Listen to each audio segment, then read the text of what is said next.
I have been so fortunate to travel around the country over the last 26 years, over and over and over again, and meeting just absolutely sincere, good Americans of all races. And I've learned so much, and I'm learning a lot, and I'm realizing a lot. And I have the greatest job on this side of heaven, and that job is to interact with people most of the time. And it has helped me in ways that I never, ever imagined. When I'm teaching, I'm learning. It's so interesting how that works. When I'm talking to people, when I'm counseling with people, when I'm doing this show or the TV show or being interviewed at the church services, I am learning as I am teaching. I am being taught. And it's like magic. It is mind-blowing, really, really interesting. Yesterday, I spoke at, Wednesday, January 11th, I spoke to the Santa Monica Republican Women Federated. And I talked about being, on cloud nine since November 9th when I woke up, and the announcement was that Donald Trump is the president of this great nation, that he had won the election. And I also talked about the reality that racism doesn't exist, but anger does.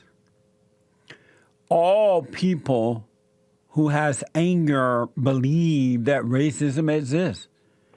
And the reason for that is when you're angry, you're in a fallen state, and it's easy to believe a lie. It is so easy to believe a lie. And I've literally had people tell me, Jesse, what you're saying about racism does not exist, but it's a warfare between good and evil. We wrestle not against flesh and blood, but spirits and principalities and wickedness in high places. That it is not about our physical at all. It's not about the color. They say, it makes sense, but I can't get it. It just won't let me accept it fully. The idea that there's no such thing as racism. And that, I'm still working with that. It's like a greased pig in my arms, squirming away. And I've come to realize that the reason that, something in you says, yes, this is true what Jesse is saying, that racism is an illusion, is a false idea that's been made up by the children of the lie in order to control. And they see it, but they can't get it. But those who have overcome anger, and I say overcome because you can't control anger. Some people say, you have to learn how to control it and all that stuff. You can't control it. It's a spirit. It controls you. And so, but the people who have been fortunate enough to overcome that by God taking that spirit away from them, taking the spirit out of you, out of your mind, out of your body, out of your spirit, you can see that racism doesn't exist. It's a spiritual battle. And that this anger comes from bad families. And I showed them The Antidote, my book, The Antidote, and I write about those things. And once you finish reading The Antidote, you realize, what most people do, all people don't, of course, that there is no such thing as racism, and that it has never, ever, ever, ever existed. It's always been a lie. It is so interesting in that I, for a long time, thought that racism existed, that I was hated for because of my color, because of being as black as the Ace of Spades. I literally thought that. You could not have convinced me in that fallen state that that wasn't true. No way. But once the anger was taken away, the spirit of anger was taken away, And I mentioned, I keep bringing up spirit because we are controlled by spirits. We're not in control of anything, of ourselves. We do not control anything. And that's why it's so important to get to know yourself, self-knowledge, and you would see that you're not in control of anything. And it will be okay to see that. As a matter of fact, seeing that also help or causes you to stop judging yourself, because you do realize I don't have control over myself. And so you stop judging yourself for the things you want to do but can't, and for the things you don't want to do but do. It is so freeing up. And I want to thank the Santa Monica Republican Women Federated group for inviting me there to speak at their luncheon. And I believe it's the first one of this year. It was very, very well done, and a nice restaurant and big room there. And everybody and their mama showed up. And they said, hey, we came because you were speaking today. That's an honor. I don't take that for granted. I don't take it for granted at all. So I want to thank all of them. And we just sold tons of books. The Antidote just went through the roof. It was had a lot of fun. It was really good. And so I thank them for having me there. Andre, one of the ladies, I introduced James with me, my producer, and I introduced him, and one of the ladies said, oh, he's handsome. She said, I want his phone number. in front of everybody, during the event.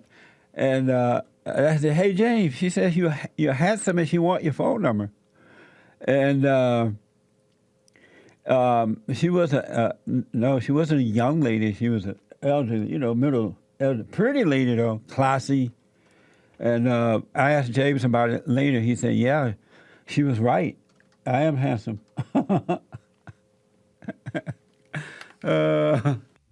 So it was a good time yesterday.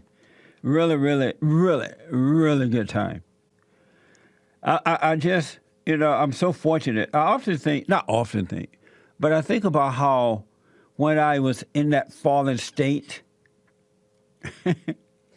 and had that anger, I somewhat thought the way that black people, most blacks, not all, but most black people think. And they think in groups. Like I heard a black talk show say that black people are finally coming together.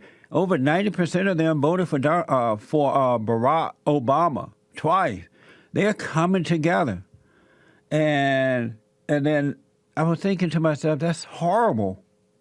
As long as black Americans think in groups, they think like we, us, we got to get our economy together, we got to do this and we got to do that. They're never going to know themselves. They would never have self-knowledge, develop self-knowledge. And as long as they stay away from self-knowledge, they would never be free. They would never know God. They would just, from generation to generation, be whimpering, whining, and begging and complaining. Because you have to, in order to be any good for your fellow man, you have to become an individual. You have to know thyself, because you can't help anyone else. You would be of no good to anyone else if you don't know yourself. And you would do things for others thinking that you're being of good, and you're not. You are damaging that person or those people. Because without self-knowledge, you can't see how to help someone, because everything you do for someone else is based on how you feel. It's based on how you feel. And I want to make it clear that self-knowledge, knowing thyself, is not